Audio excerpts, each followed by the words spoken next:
지난주 우리는 추수감사 주일 말씀을 통해 감사는 행복이 들어오는 문임을 알게 되었습니다. 행복은 감사의 문으로 들어와서 어디로 나가죠? 불행의 문으로 나간다고 배웠습니다. 다니엘의 감사하는 모습을 통해서 우리는 평소 일상의 삶에서 감사하고, 그죠? 범사에 감사하고, 그 다음에 기도할 때 감사하고, 그리고 이해할 수 없는 상황 속에서도 감사해야 함을 알게 되었습니다. 할렐루야. 여러분 기억나시죠? 기억나실 줄로 믿습니다. 이래도 기억 못하면 곤란합니다. 오늘은 좀 더 나아가 감사가 우리 삶에 미치는 능력에 대해서 한번 살펴보기를 원합니다. 지난 시간에도 잠깐 살펴보았지만 감사에는요 능력이 있어요. 감사는 힘이라고요. 감사는 힘. 감사는 우리를 인내하게 만듭니다. 놀랍게도 감사는 우리의 삶을 능력 있게 만들어줍니다. 우리가 언뜻 생각해 볼 때는요, 감사? 능력? 무슨 연관성이 있지? 아무런 연관성이 없어 보입니다. 하지만 감사와 능력 사이에는요 밀접한 관계가 있어요. 감사에는 능력이 있다는 거예요. 그런데 이 감사가 능력으로 나타나기 위해서는요 감사하는 방법을 알아야 돼요. 아무렇게나 뭐 감사합니다 감사합니다 한다고 해서 능력이 나타나는 것이 아니에요. 우리 삶에 힘을 주고 능력이 있는 감사의 모습은요 분명한 어떤 모습이 있어요. 그래서 오늘은 감사가 우리 삶의 실제 능력으로 나타날 수 있는 방법에 대해 나누고자 합니다. 감사가 능력으로 나타나기 위해서 어떻게 감사해야 될까? 자, 이게 오늘 주제인데요, 먼저 구체적으로 감사해야 합니다. 구체적으로 감사해야 합니다. 감사는 여러분 구체적이에요. 구체적으로 받은 것을 받았다고 말할 때 감사의 효과가 있는 거예요. 오늘 시편 기자의 말을 한번 들어보십시오. 감사의 소리를 들려주고 주의 귀한 모든 일을 구체적으로 일일이 다 말해준대요. 그렇게 감사를 표현해야 된대요. 이처럼 감사는요 구체적일 때 능력이 나타나는 거예요. 여러분 이제 곧 대학 입학을 위한 수능 시험이 2주 앞으로 다가왔어요. 우리 교회는 매일 새벽마다, 여러분 새벽기도 오시는 분 아시겠지만 우리 시험 치는 학생들 우리 한 10명 정도 되는데 우리 교회랑 또 관계되고 손자들까지 다 이름을 보고 저도 이제 기도하다가 이름 외우고 또 기도하다가 이름 외우면서 이렇게 계속 기도하고 있는데, 정말 수험생들 시험 치는 거 쉬운 일이 아니잖아요. 근데 수험생뿐만 아니라 우리 교육자들도요 시험 쳤어. 지지난주 금요일 날 제가 이렇게 가르쳤던 그런 설교 내용 가지고요 시험을 쳤단 말이에요. 80점 이하면 재시험이야. 돌아오는 화요일 8시에 담임 목사실에서 재시험 쳐야 돼. 뭐 진짜 사역하기 쉽지 않습니다. 담임 목사님 참 좋아 보이는데 생각보다 깐깐하네. 그러니까 어떤 시험이든지 시험 친다고 하면 긴장되고 준비를 해야 되는 거야. 학교에서 매 학기마다 학기말고사를 치를 때 한 학기 동안 배운 것을 책을 보지 않고 써야 하니 이 시험 치는 거 얼마나 어렵습니까? 그런데 시험이 뭐냐? 감사의 시각에서 볼 때 시험 시간은요 감사를 표현하는 시간이에요. 자, 우리가 감사의 정의가 뭐였죠? 감사가 받은 것을 받았다고 말하는 것이 감사였어요. 그게 감사인데, 감사의 관점에서 시험은요 학생이 한 학기 동안 선생님으로부터 배워서 받은 것을 종이 위에 잘 받았다고 쓰고 나가는 시간이에요. 받은 것을 뭘 받았는지 쓰고 나가는 거예요. 시험을 치를 때 대부분의 선생님들은요 안 가르쳐 주신 것이 많네요. 가르쳐 준 것 중에서 중요하다고 한 것 중에서 보통 시험이 나오잖아요. 선생님은요 한 명 한 명씩 불러서 대화하고 싶을 것입니다. 지난 학기 동안 무엇을 받았는지, 그것을 어떻게 소화시켜 이해했는지, 그리고 어떻게 적용했는지 듣고 싶을 거예요. 하지만 학생들이 많다 보니까 한 명씩 일일이 만나는 게 힘들잖아요. 그래서 선생님은요 학생들이 답안지에 그 배운 내용을 기록하기를 요구하는 거예요. 미국의 교단신학교에서 제가 교수 사역을 할 때 학생들 우리 시험 답안을 보면요 재밌는 경우가 있어요. 좀 난감할 때도 있고. 첫 번째 난감할 때가 이럴 때예요. 제가 낸 문제를 냈잖아요. 그럼 문제에 대한 답을 쓰면 되잖아요. 근데 내가 문제를 냈는데 이 문제를 무시하고 줄을 쫙쫙 긋고 자기가 문제를 내고 자기가 답을 하세요. 어이없죠? 난감합니다. 그런데 더 난감한 경우는요, 자기가 문제를 내고 자기가 답을 썼는데 그 답이 틀린 경우가 있어요. 내 문제를 무시한 것만 해도 이해가 안 되는데 그걸 어떻게 틀릴 수가 있냐. 당황스럽죠. 또 어떤 경우는요, 답은 거의 쓰지 않고 뭐 한두 줄 정도 썼는데 뭐 틀린 답이죠. 근데 그 밑에다가요, 제게 무엇을 많이 배웠는지 감사 편지를 쓴 학생인 거예요. 그 답안지를 볼 때는 거의 배운 것이 없는데 너무 많이 배워서 감사하대. 교수님이 가르쳐 주신 것 마음에 들고, 수업 전에 기도 많이 한 것도 너무 좋고, 가르치는 스타일도 훌륭하고, 내용도 너무 좋아서 지금 친구와서 카톡하고 뭐 공유하고 있다고 뭐 난리가 났어요. 너무너무 배운 것이 많아서 감사하네. 근데 정답은 거의 없는 거야. 제가 여러분 이것을 어떻게 채점해야 될까요? 자, 여러분이 저라면 어떻게 채점하시겠어요? 예? 뭐 애교 점수라도 좀 줘야 됩니까? 예? 좀 줘야 돼요? 뭐 고개를 끄덕이는데 저는 점수 안 줍니다. 절대 안 줍니다. 아니, 이렇게까지 감사를 표현했는데 그렇게 가혹해야 할까요? 네, 가혹해야 합니다. 미안하지만 추상적인 감사는 무효입니다. 감사는 구체적으로 해야 되기 때문에요. 자기가 무엇을 받았는지, 무엇을 배웠는지 구체적으로 표현해야 되는 거예요. 추상적인 감사, 내용 없는 감사는 무효입니다. 아무런 능력이 나타나지 않습니다. 점수로 말하면 F, fail이에요. 낙제래요, 낙제. 저도 재밌는 이야기 하나 해드릴 텐데요.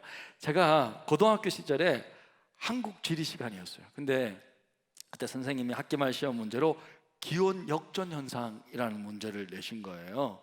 이게 원래 여러분 우리가 좀 올라가면, 고도가 올라가면 어떻게 돼요? 온도가 내려가잖아요. 산에 올라가면 올라갈수록 춥잖아요. 막 좀 높은 산에는 막 눈도 있고 그렇잖아요. 원래는 올라가면 100m 올라가면 0.5도가 이렇게 내려가는 것이 일반적인데, 문제는 이제 막 진짜 산업화의 발달 때문에 뭐 런던이나 뉴욕이나 이런 도시들을 보면, 뭐 지금 우리나라도 조금 그런 게 있지만 오염 물질이 많이 생겨가지고 대기에 스모그층이 생기니까 올라갔는데도 오히려 온도가 내려가지 않고 더 온도가 올라가는 현상이 있어요. 그것을 이제 온도가 역전되었다 해서 이제 기온 역전 현상이라고 부릅니다. 그 시험 문제에 이 기온 역전 현상을 이제 설명하고, 이런 현상을 무슨 현상이라고 하는가라는 질문에 제 친구 녀석 한 명이 이 기온 역전 현상, 이 단어가 생각이 안 난 모양입니다. 그래서 이런 현상을 무슨 현상이라고 하는가 하는 정답에 보기 드문 현상이라고 쓴 거예요. 말은 맞잖아요. 보기 드물잖아. 원래 추워져야 되는데 기온이 올라가니까 이상하다, 보기 힘들다. 그래서 보기 드문 현상이라고 쓴 거예요. 그런데 그 다음 이제 지리 시간에 이제 선생님이 시험지 들고 오시는데 난리가 난 거예요. 인사도 안 받고 딱 동땡 치자마자 문 탁 열고 딱 따라와가지고 인사도 안 받고 그냥 앉아 하면서, 보기 드문 현상 누구야? 누구야 보기 드문 현상? 그래가지고 이 친구 녀석이 이제 손을 이렇게 드니까 딱딱 가갖고, 야, 너 보기 드문 현상, 너 정말 보기 드문 학생이다. 너 같은 학생 15년 만에 처음이야. 그러시는 거예요. 그러면서 얼마나 선생님이 그냥 혼을 내시는지 화가 나시더라고요. 그러니까 정답은 구체적으로 딱 써야지, 두리뭉실하게 뭐 추상적으로 보기 드문 현상 이렇게 써놓으면요, 선생님 오히려 화가 나신다는 거예요. 그런데 여러분, 감사도 마찬가지예요. 감사는 구체적이어야 돼요. 구체적으로 받은 것을 받았다고 말할 때 감사의 효과가 있는 거예요. 감사의 능력이 나타나는 거예요. 괜히 별 내용 없이 감사합니다, 감사합니다 연발하는 경우는 오해를 살 수가 있어요. 저 사람 또 뭘 거저 받으려고 또 인사치레만 하는구나, 이렇게 생각할 수도 있는 거예요. 구체적으로 감사할 때 구체적인 행복, 구체적인 기쁨이 있는 거예요. 그래서 여러분, 우리가 하나님께 감사할 때도요, 구체적으로 내가 받은 복을 세어볼 수 있어야 돼요. 예? 내가 무엇을 받았는지 한번 헤아려 보면, 한번 세어보면요, 얼마나 많은 것들을 하나님께 받았는지 깨닫게 되고, 그것이 나를 행복하게 만들고 기쁘게 만든다는 거예요. 내가 누리는 축복이 얼마나 큰지 생각하고 헤아려보고 구체적으로 한번 확인해 봐야 된다. 그래서 제가 좋아하는 찬송가 중에 하나가 이 429장, 받은 복을 세어보아라. 그러니까 세상 모든 풍파 너를 흔들어. 우리 1절만 한번 불러볼까요? 1절만. 세상 모든 풍파 너를 흔들어 악한 마음 낙심하게 될 때 1절만 불러보겠습니다. 시작. 세상 모든 풍파 너를 흔들어 약한 마음 낙심하게 될 때에 내려주신 주의 복을 세어라. 주의 크신 복을 내가 알리라. 받은 복을 세어 보아라. 크신 복을 내가 알리라. 받은 복을 세어 보아라. 주의 크신 복을 내가 알리라. 할렐루야. 그렇죠. 사랑하는 성도 여러분, 받은 복을 한번 구체적으로 세어보시기를 바랍니다.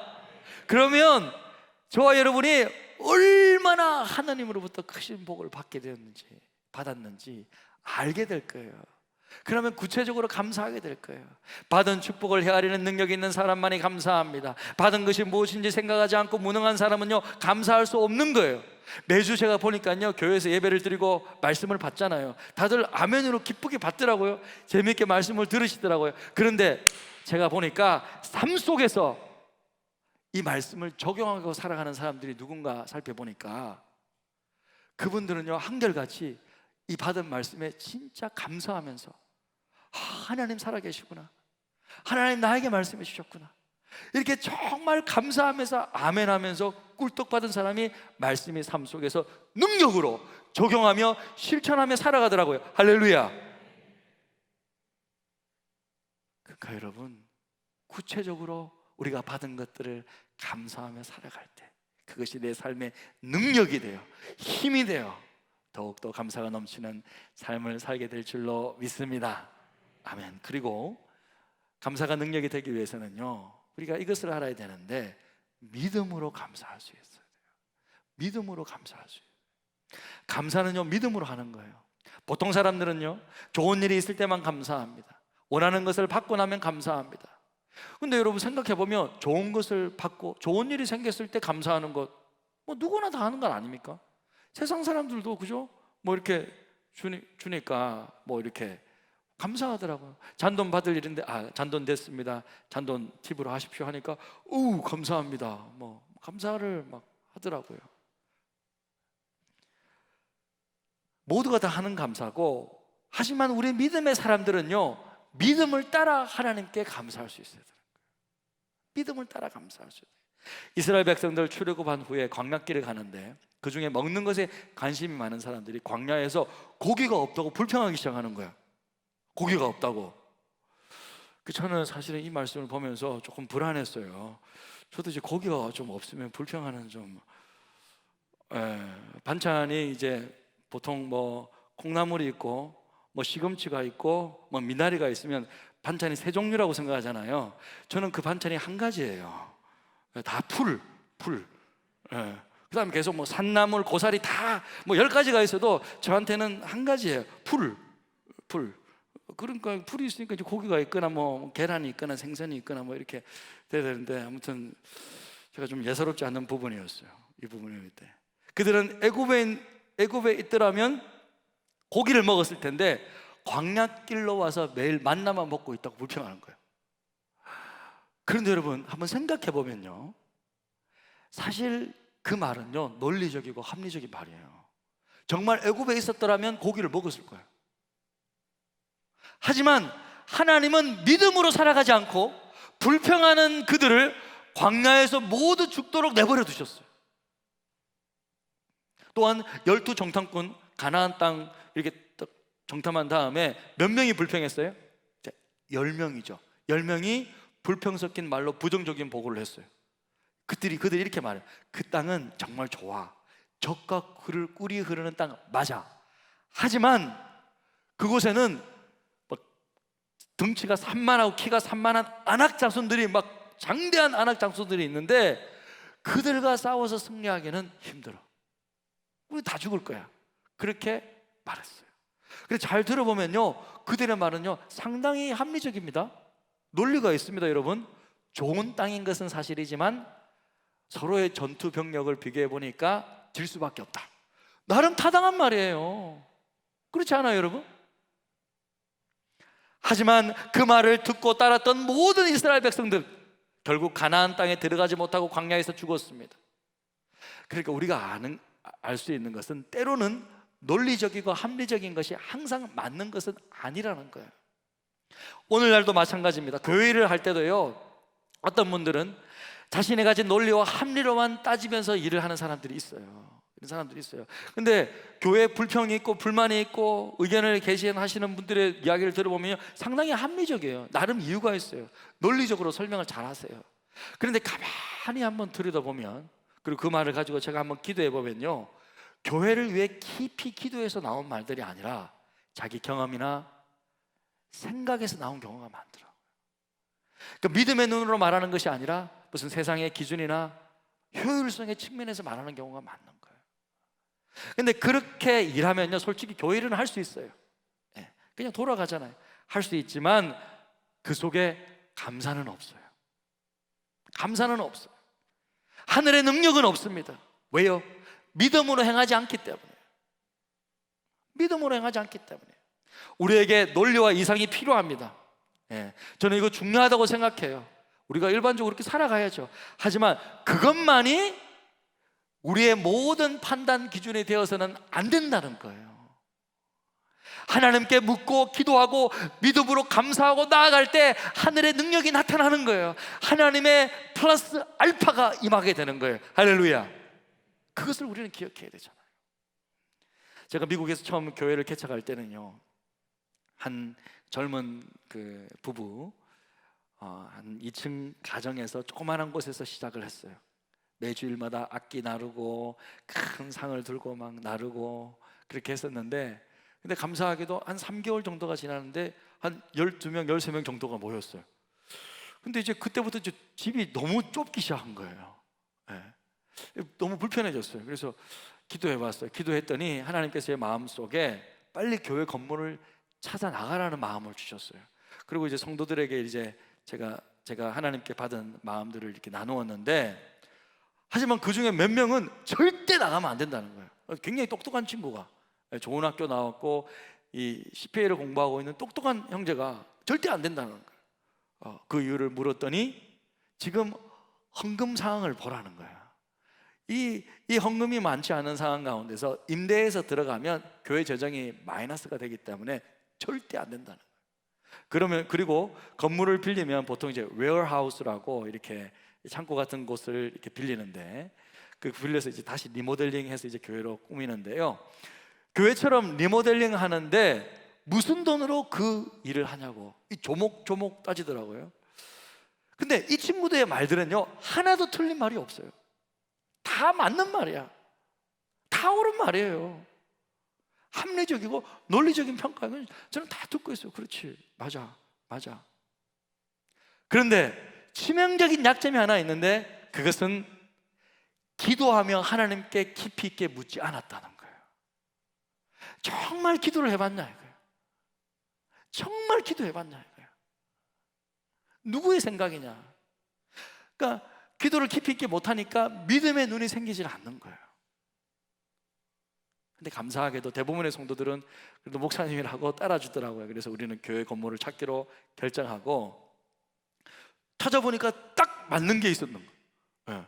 참 저렴했고 주중에 사무실도 함께 쓸 수 있고 2층에 아기들 방도 만들 수도 있는 이 완전한 독립된 건물, 한 85평 정도의 공간이 딱 있었던 거예요. 그 건물을 딱 계약을 제가 이제 하고, 이제 그 다음 날에 이제 한번 가보려고 딱 이제 교회당 문을 딱 여는데, 정말 거짓말처럼 교회 문을 딱 그 다음날 여는데 전화가 한 통 딱 왔어요. 보니까 인테리어를 담당하는 한 집사님이에요. 근데 갑자기 목사님, 그래, 아, 네, 혹시 교회 개척하셨어요? 그래, 예? 예. 교회 건물 찾으셨어요? 예? 어제 계약했는데요? 그러니까 갑자기 그래요? 하면서 자기가 잠깐 오겠다는 거예요, 제가 있는 곳에. 그래서 이제 딱 왔는데 쭉 보시더니 한마디 딱 하셨어요. 교회 이 전체 건물 제가 리모델링 하겠습니다. 딱 그러는 거예요. 할렐루야. 제가 볼 때는요, 적어도 한 1억은 들 것 같아요. 그런데 그 모든 리모델링 공사를 본인 스스로 자기가 하시니까 일꾼들을 데려다가 싹 무대까지 멋있게 만들어 놓고 딱 만들어 주신 거예요. 그리고 제가 교회 개척을 한다니까 한국에 있는 지방에 제가 섬기던 모교회, 어릴 적부터 다니던 교회 한 장로님께서 그 이야기를 듣고 100개 좀 정말 좀 우리 교회에 딱 맞는 100개 정도의 의자를 사셔서 배로 보내주신 거예요. 리모델링 공사가 딱 끝났는데 의자가 딱 도착한 거예요. 할렐루야. 놀랍지 않아요? 그리고 어떤 교회는요, 우리 교회 음향 영상 장비 이렇게 하면서 이 설치하고 이렇게 하는 것들을 다 이렇게 도와주셨어요. 또 많은 분들이 또 후원해 주시는 거예요. 교단에서는 젊은이들이 교회 개척한다고 기특하다며 기쁜 마음으로 다 오셔서 또 창립 예배를 인도해 주셨어요. 그래서 순식간에 멋있는 예배당 공간이 예배당이 생기게 된 거예요. 하나님은 우리가 믿음으로 그곳으로 가기를 정말 원하셨고 기다리고 계셨던 것이었어요. 할렐루야. 때로는요, 하나님은요, 우리의 믿음을 보시기를 원하십니다. 어떤 인간적인 논리나 방법이 아니라 정말 하나님 믿고 하나님께 묻고 기도하며 감사할 수 있는지 하나님 우리를 보기를 원하시는 거예요. 도마는요, 부활하신 예수님 다른 제자들이 만났다고 이야기해도 절대 믿지 않는 거예요. 예수님이 살아서 나오셨다고 그 죽은 사람이 나는 절대 못 믿는다. 나는 절대 못 믿는다. 내 손에 못자국 난 옆구리 한번 만져보고 그 손 만져보지 않고서는 절대 믿지 못하겠다. 그렇게 말했습니다. 자기 생각과 논리로 죽은 자가 살아났다는 말 도저히 믿겨지지 않는 거예요. 하지만 예수님 도마에게 찾아가셔서 이렇게 말씀하셨죠. 예수께서 이르시되 너는 나를 본고로 믿느냐? 보지 못하고 믿는 자들은 복되도다 하시니라. 할렐루야. 보지 못하고 믿는 자들은 복되도다. 보지 못하고 믿는 자들은 복되도다. 때로는 당장 보이지 않을 때도 있습니다. 이해되지 않을 때도 있을 것입니다. 하지만 그때에도 믿음으로 감사하며 살아가는 자들, 하늘의 능력이 임할 것입니다. 보지 못하고 믿는 자들 더더욱 복된 사람이죠. 그러므로 우리가 감사할 때 믿음으로 감사하는 거예요.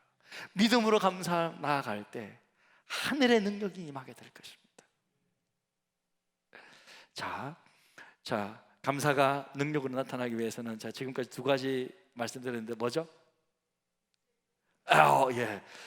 역시 똑똑하십니다. 구체적으로 이렇게 구체적으로 말씀하셔야 돼요. 저한테 두리뭉실한 이렇게 하시면 안 돼요. 예, 구체적으로 감사해야 되고 또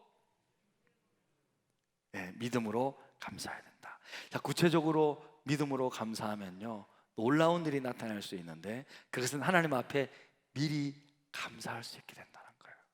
감사가 능력으로 나타나기 위해서는 가장 중요한 부분인데 미리 감사할 수 있어야 합니다. 여러분, 응답받는 기도의 비결 중 하나는요, 미리 받은 줄 알고 감사하는 거예요. 미리 감사해요. 하나님께 미리 드리는 감사 기도에는요, 능력이 있는 거예요. 예수님은 떡 5개와 생선 2마리, 그러니까 5병2어로 몇 명 먹였어요?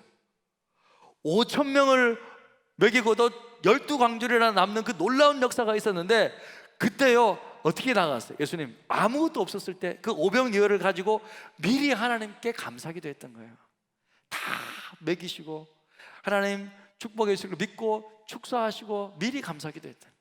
그런 기적이 일어났던 거예요. 요한복음 11장에 보면요, 예수님은 죽은 나사로를 살리시기 전에 죽은 지 이제 나흘 4일이나 지난 그의 시체가 있는 무덤을 바라보며 이렇게 기도하셨어요. 오늘 두 번째 본문인데 이렇게 기도하셨잖아요. 아버지여, 내 말을 들으신 것을 감사하나이다. 이 말은요, 아버지여 내 말을, 내 기도를 들으신 것을 미리 감사하나이다, 이 말씀이에요. 예수님께서 이 기도를 드리고 있을 때는요, 아직 나사로가 살아난 것이 아니었잖아요. 그런데 예수님은 마치 지금 하나님께서 자신의 기도 소리를 들으신 것처럼, 마치 나사로가 살아난 것처럼 미리 감사하며 기도하고 있는 거예요. 예수님께서 미리 감사하고 나아갔을 때 죽은 지 나흘이나 되었던 나사로가 살아나는 기적이 일어났습니다. 할렐루야. 그 사랑하는 성도 여러분, 그래서 여러분에게 정말 중요한 기도 제목이 있다면요, 하나님께 미리 감사하며 나아가 보시기를 바랍니다. 이것을 이루어 주시면 그때 가서 감사하겠습니다. 그것도 나쁘지는 않지만, 그것도 괜찮지만, 그 일이 정말 주님을 위한 일이라면, 정말 주님의 영광을 위한 일이라면 이미 이루어진 것처럼 믿고 미리 감사하며 주님께 감사의 표현을 해보시기를 축복합니다. 그래서 우리가 잘 아는 빌립보서 4장 6, 7절 이 말씀도 실은요, 미리 감사 기도를 드리는 거예요. 같이 한번 읽어볼까요? 시작.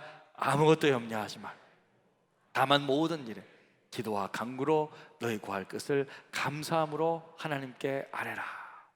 그리하면 모든 지각에 뛰어난 하나님의 평강이 그리스도 예수 안에서 너희 마음과 생각을 지키시리라. 우리가 어떻게 아무것도 염려하지 않고 살아갈 수 있어요? 힘들잖아요. 하지만 하나님께 미리 감사함으로 기도할 때 능력이 나타나서 우리의 마음을 평안으로 지켜주시니 염려하지 않을 수가 있다는 것입니다. 어떤 집사님의 간증을 들어보니까, 이 집사님은 자신의 남편이 이제 불신 남편인데 아무리 교회 가자 그래도 교회를 안 가더래요. 하지만 남편이 교회에 와서 함께 믿음 생활할 것을 미리 하나님 앞에 감사 기도 드렸대. 감사 기도 드리고 감사 헌금도 하고 시시때때로 그렇게 기도했대. 그래서 교회에서 좀 오해가 생긴 거예요. 남편 교회 왔어? 아니요. 근데 뭐야? 저 미리 감사하는 거예요. 이렇게 계속 기도했다. 그런데 교회 올 뿐만 아니라 우리 남편 장로까지 되게 해주십시오, 이렇게 기도했다는 거예요. 이야. 하루는 남편이 나가는데 구두가 더럽더래. 그래서 빨리 쫓아가지고 아이고 우리 장로님 구두가 더러워졌네 하면서 구두를 닦더래. 그 남편은 보면서 옆에 내가 당신 뭐 하는 거야? 교회도 한번 나가지 않는 나에게 자꾸 장로님 하지 말어. 왜 그래? 그런데 그렇게 말을 하면서도 아내가 계속 그렇게 말하니까 좀 아내가 하루는 좀 안 돼 보이더래. 좀 안쓰러워 보이더래. 그래서 이번 크리스마스 때 한번 교회 나가줘야겠다. 그래서 크리스마스 때 교회 한번 가볼까 하고 이제 1년에 한 번 나갈게. 그러면서 크리스마스니까 집에 이제 할 일도 없고 그러니까 이제 자기도 이제 같이 이제 가서 예배 드렸는데, 그 크리스마스 예배 갔다가 동네 친구를 만난 거야. 자네도 교회 다녀? 그게 계기가 되어가지고 믿음 생활하게 되었는데 그 후에 정말 장로가 되었답니다. 할렐루야. 여러분, 옛날에는요 각 동네마다 물 펌프가 있지 않습니까? 지하수 끌어올리는 물 펌프가 있어요. 그런데 여기서 물을 얻으려면 무엇을 부어야 하죠? 그렇죠. 역시 오래 사신 분들이에요. 오래 사신 분. 한 바가지 정도 마중물을 부어야 되는 거예요. 마중물이 펌프 안으로 들어가가지고 이렇게 해야 깊숙이 있던 지하수를 끌어올리는 것이죠. 성도 여러분, 미리 하는 감사기도는요 기적을 퍼올리는 마중물과 같습니다. 하나님께 미리 감사하십시오. 나중에 다 이루어지면 이렇게 감사하겠습니다, 저렇게 감사하겠습니다 라는 것도 좋지만, 그 전에 미리 감사를 표현하고 믿음으로 나아갈 수 있다면 마중물처럼 하나님의 무한대의 축복을 끌어올릴 수 있는 거예요.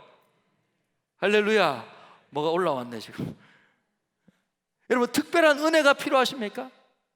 은혜 달라고 기도하는 것도 좋지만 은혜 주셔서 감사합니다라고 기도하는 거 더 좋은 거예요. 할렐루야. 미리 감사 기도를 한다는 것은요 하나님을 그만큼 신뢰한다는 거예요. 하나님은요 하나님을 신뢰하는 자를 가장 기뻐하는 거예요. 미리 감사하는 것은요 하나님을 신뢰하고 하나님을 기쁘시게 하는 거예요. 그 시편 37편 4절에 보니까 또 여호와를 기뻐하라, 그가 내 마음의 소원을 내게 이루어 주시리로다 약속하셨어요. 하나님을 기뻐하고 하나님을 기쁘시게 하면 하나님께서 우리의 소원을 이루어 주시는 것입니다. 미리 감사하는 것은요, 하나님이 기뻐하시는 것이기에 하나님은 그 마음의 소원을 보시고 그 마음의 소원을 응답해 주시는 것입니다. 이제 말씀을 마치겠습니다. 오늘은 여러분 감사의 능력에 대해서 배웠어요. 감사가 능력으로 나타나기 위해서는 어떻게 감사해야 됐어요? 예? 우리가 구체적으로 감사해야 됐어요. 그리고 감사는 믿음으로 하는 것입니다. 그리고 감사는 미리 한번 해보는 것입니다. 우리가 정말 이렇게 감사할 수 있다면 우리 삶에 힘이 샘솟고 놀라운 능력이 나타나게 될 것입니다. 여러분 모두 감사함으로 능력 있는 삶을 사시는 성도님들 다 되시기를 주님의 이름으로 축복합니다. 아멘. 우리 찬양하면서 기도의 자리로 나아갔으면 좋겠습니다. 이 찬양이 우리의 정말 기도에 아름다운 가사가 되어서 하나님 앞에 상달되어 정말 이 기도대로 우리에게 이루어지는, 이 찬양대로 이루어지는 그런 찬양이 되었으면 좋겠습니다.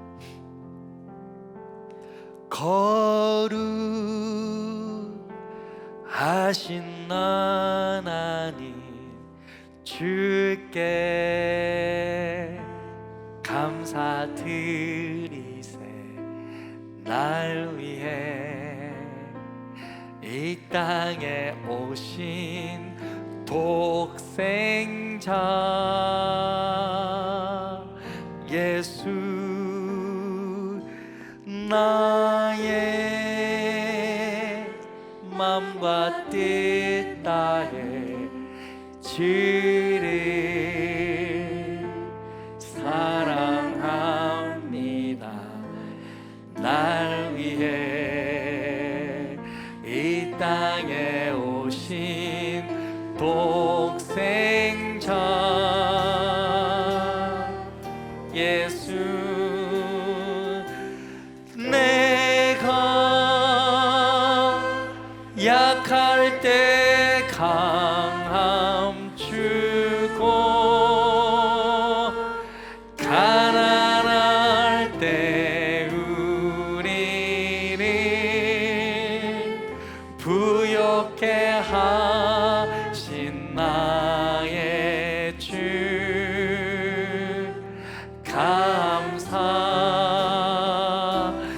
내가 약할 때 강함 주고 가난할 때 우리를